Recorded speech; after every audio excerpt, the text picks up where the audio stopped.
और उनके सम्मान के लिए, उनकी सुरक्षा के लिए पूरी तरह से ये डिपार्टमेंट खड़ा रहेगा कदम से कदम मिला के। कुछ ऐसी पार्टियां हैं जो कुकरमुत्ते की तरह चुनाव के समय बाहर आती है। ये पार्टी अनुशासन से जानी जाती है। एनडीए के सभी सहयोगी दल बिल्कुल स्पष्ट तौर पे सब खुश हैं। मेरे गरीब भाई लोग जो श्रम एक्ट बना है उसको सख्ती से पालन हो, उनका शोषण नहीं हो, उस पर विशेष ध्यान ऐसा कोई करता है तो मैं छोड़ूंगा नहीं, चाहे वो कितना बड़ा फैक्ट्री वाला हो, चाहे कुछ भी हो। तो मेरा प्रयास रहेगा करप्शन मुक्त करना है डिपार्टमेंट को।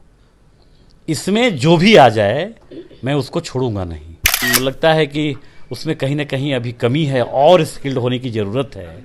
श्रम संसाधन मंत्री संतोष कुमार सिंह हमारे साथ खास बातचीत में जुड़े हुए हैं। हम बात करते हैं और हम जानते हैं क्या कुछ इनका कहना है। सर, क्या कुछ करेंगे आप आगे लोगों के लिए, जनता के लिए? और देखिए, पहले तो आपके चैनल के माध्यम से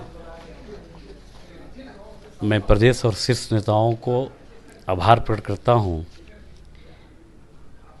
जिन्होंने हमें इतनी बड़ी जिम्मेवारी दी है, हम पर भरोसा किया है।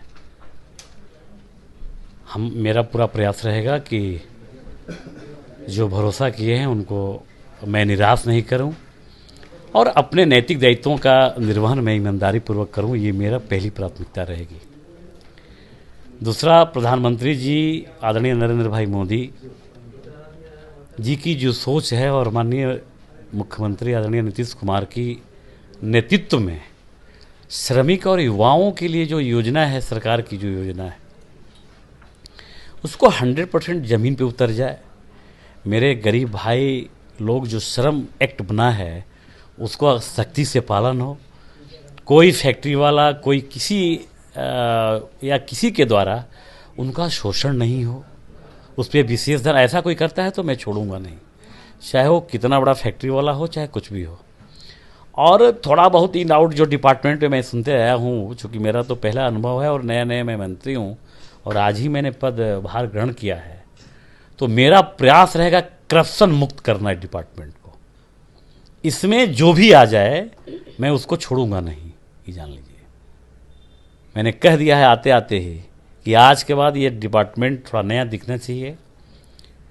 और इनकी जो सोच है, जैसे स्किल डेवलपमेंट, प्रधानमंत्री जी की एक बड़ी सोच है कि हमारे जो गरीब लोग हैं, गांव के जो लोग हैं, झुग्गी झोपड़ी के जो लोग हैं, उनको स्किल्ड करना।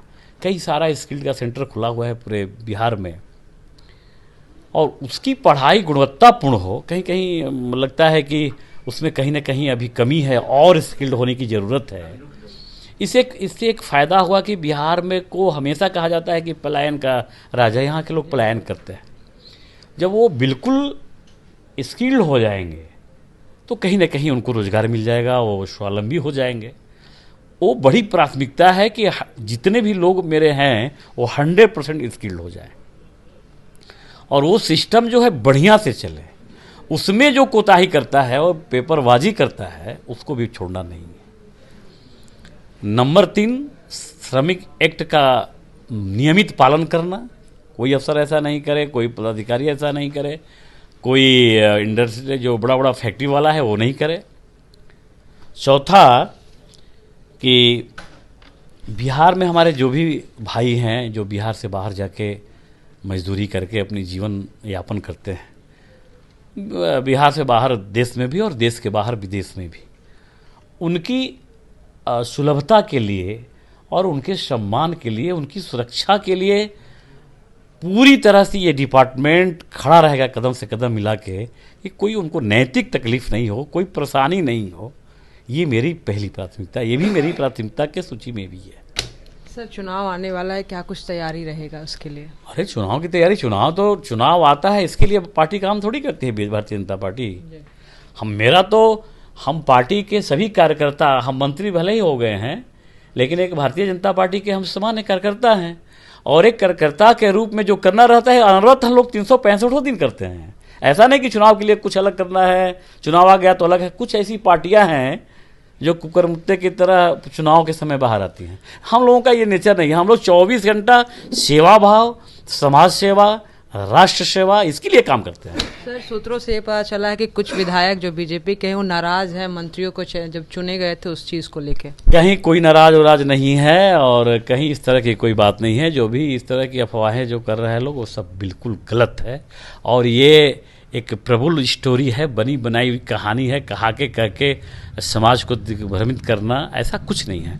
और भारतीय जनता पार्टी के हमारे सभी सम्मानीय विधायक, वरिष्ठ नेता, वो सब उस शिष्टाचार में रहते हैं, वो अनुशासन में रहने वाले लोग हैं। ये पार्टी अनुशासन से जानी जाती है। आरजेडी का तो ये भी कहना है कि कुछ विधायकों से उनकी बात होती है, जो जेडीयू के विधायक हुए, बीजेपी के विधायक हुए, उनसे बातचीत होती है उनकी। देखिए, वो तो कहने के लिए क्या क्या नहीं कहते हैं, उनसे तो सबसे बात होती है। हमको लगता है कि ऊपर भगवान जैसे भी उनसे बात होती होगी, तो वो बात करते रहें, उससे हम, मेरी पार्टी को, मेरी सरकार को कोई फर्क पड़ने वाला नहीं। देशवा न्यूज पर वीडियो देखने के लिए लाइक करें, सब्सक्राइब करें, साथ ही बेल आइकन दबाना न भूलें।